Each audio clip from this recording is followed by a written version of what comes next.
You are walking home without an umbrella. The forecast said 60% and you did the math the way everybody does the math, which is to say that you didn't.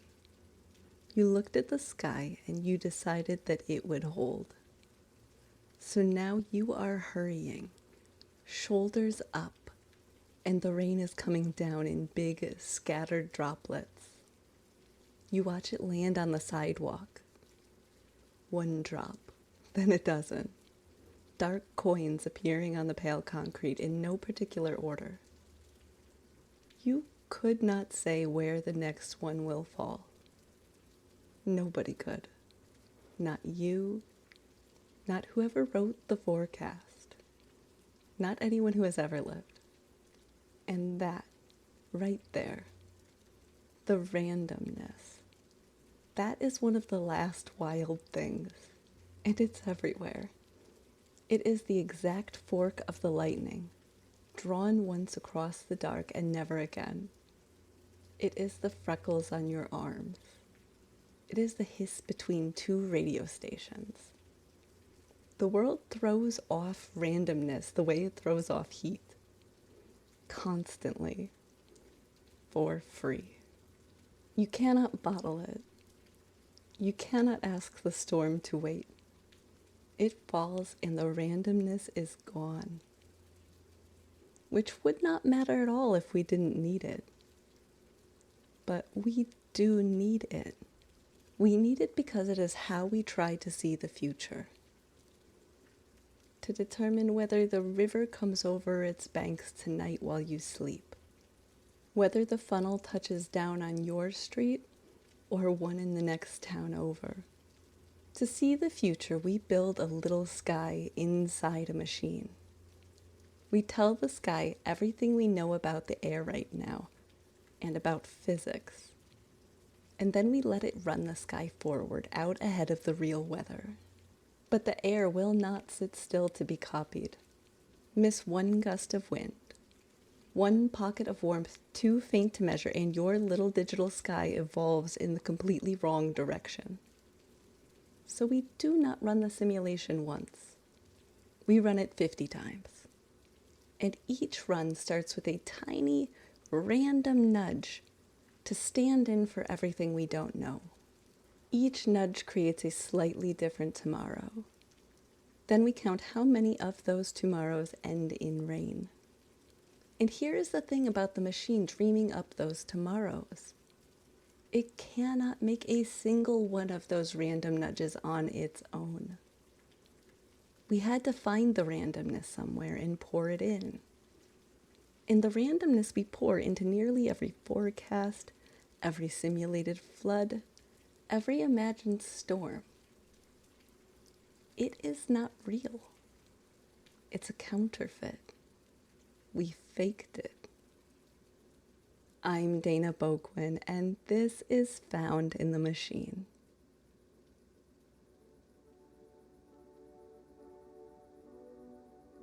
To understand why anyone would fake randomness, you have to understand how hard the real thing is to catch.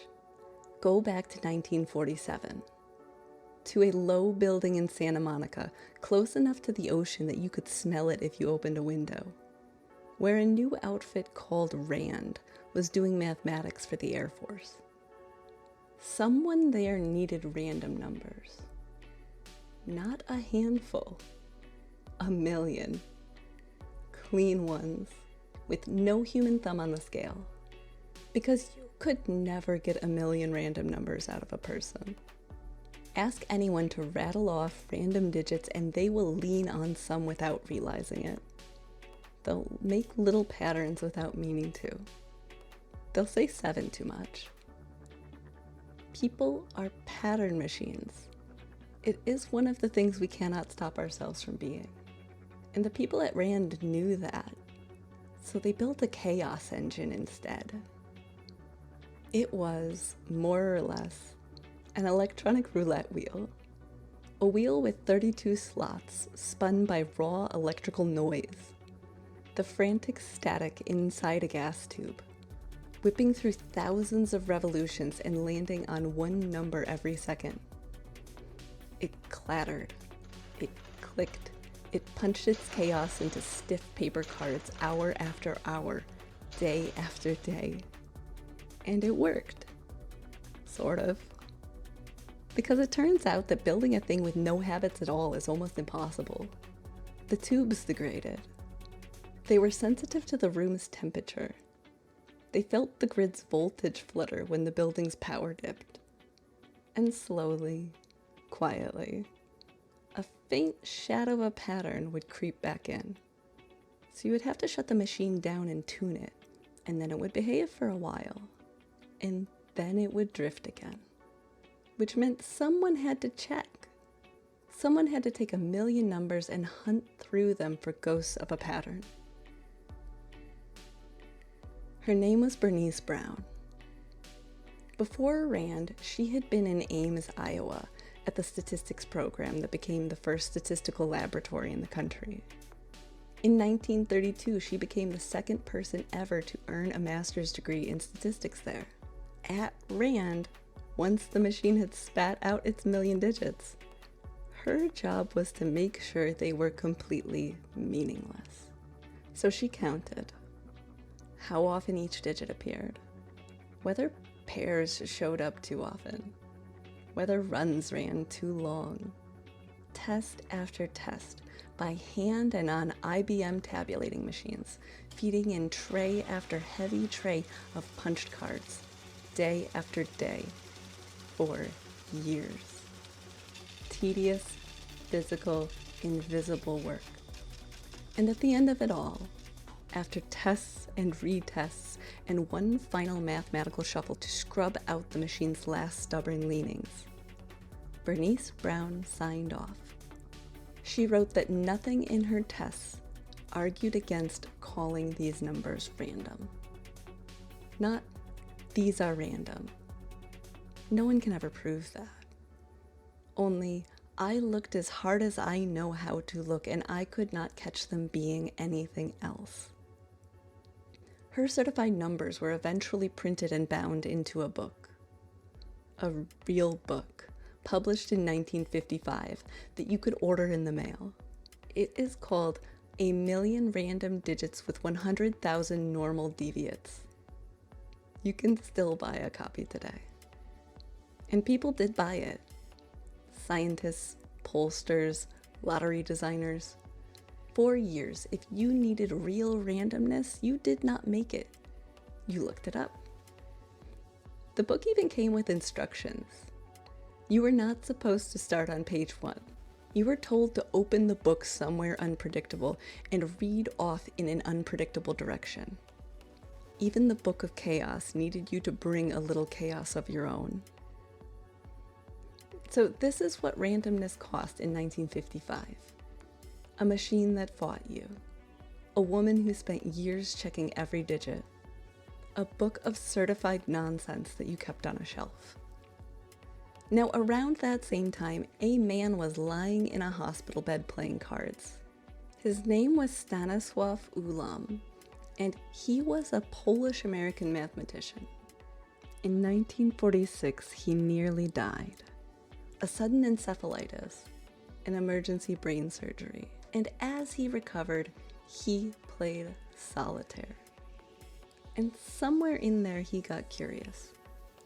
What are the odds that a given hand of solitaire can be won at all? He tried to work it out properly, with pure mathematics, and the calculations just ballooned beyond reach. So he gave up on elegance and just played. Lots of hands. And he counted how often he won. He figured, don't solve the problem. Simulate it. Run it over and over with the deck shuffled differently each time, and let the count become your answer. Ulam brought that idea back to his colleagues, and one of them saw immediately what it could do. His name was John von Neumann, a mathematician of terrifying range who played German marching music too loud in his office, and who was, at that moment, trying to understand what happens inside an exploding bomb. You could write that problem down in theory. Every neutron, every trajectory through a chunk of metal the size of a grapefruit. but solving it would take longer than the universe has been alive. Or you could do what Ulam had done with the cards. Follow one imaginary neutron. When it strikes a nucleus, roll the dice. Does it bounce? Is it absorbed? Does it split the atom? That random roll of the dice would determine the outcome. And von Neumann needed millions of rolls, more than any book could hold. So he came up with a trick. Take a number, square it, then reach into the middle of the answer and pull out a few digits. That's your next number. Now do it again and again. Plain, fast, repeatable arithmetic. And if you squint, the numbers it throws off look random. They jump around and feel unpredictable. They are not.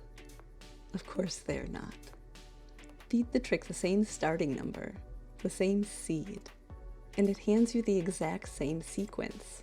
There is no more chance in it than in a times table. And nobody knew that better than von Neumann. He said it himself. Anyone who uses arithmetic to produce random digits is, of course, in a state of sin. For decades, the fakes were good enough, because for most of what we ask randomness to do, a good fake is fine.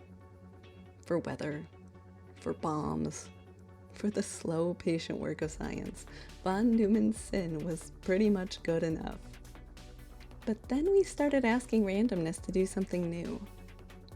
Not to imagine the future, but to keep our secrets. You see, when you send a message you do not want read, or when money moves, the locks that protect all of it are built from random numbers. And a secret built on a fake is just a secret waiting for the right person to notice. Like in 1995, 2 graduate students at Berkeley noticed. They pulled apart the web browser Netscape, which was at the time the front door to the internet, and found that the, quote, random numbers securing its traffic were seeded with things like the time of day. Not chaos, just a clock. And so in minutes, the locks came open. And so, after half a century of getting away with it, we discovered that we still needed the real thing. Genuine unpredictability, caught from the physical world. Bernice Brown's kind. Computer science has a word for it. They call it entropy. And we were sent back out to hunt for it. Here is what we worked out. To keep our secrets, we do not need a million real random numbers. We only need the starting points, the seeds. Once you have a truly unpredictable seed, the fast, cheap arithmetic can take it from there. So the hunt became a hunt for seeds. And once you go looking, the mess is everywhere. The thermal noise inside a resistor, the decay of a radioactive atom, the jitter of the exact microsecond you happen to move your mouse. Your computer is scavenging entropy off of you right now, gathering up your tiny accidents and pooling them like rainwater.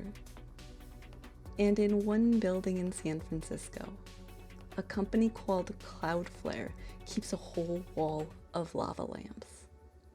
Blobs rising and folding and splitting and never taking the exact same shape twice. A camera watches the wall, and a computer turns every pixel, its position, brightness, and color, into numbers. The exact posture of every slow molten blob becomes a seed, feeding the cryptographic keys that secure web traffic for millions of sites. If you walked in front of that wall, your shadow would shape the randomness too. Some tiny fraction of the internet's locks would be forged in part from the outline of you.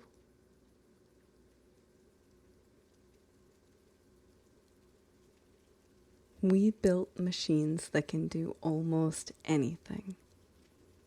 They can play out 50 tomorrows, no problem. They can follow a neutron through a bomb. And lately they can talk. You may have had a conversation with one recently. Every time one of those machines chooses its next word, it rolls dice. And they are von Neumann's dice, fed at the very start by a seed of real entropy scavenged from the physical world. Because that is the one thing no machine can do. The most powerful things we have ever built come to the physical world like beggars. To the static. To the lava. The machines cannot make it. Bernice Brown could spend years checking and never prove it. Von Neumann could only fake it, and the sky is giving it away for free. You feel it on the back of your neck as you hurry home. I'm Dana Boquin, and this is Found in the Machine. If you enjoy these stories, please rate and review this podcast wherever you listen. See you next time.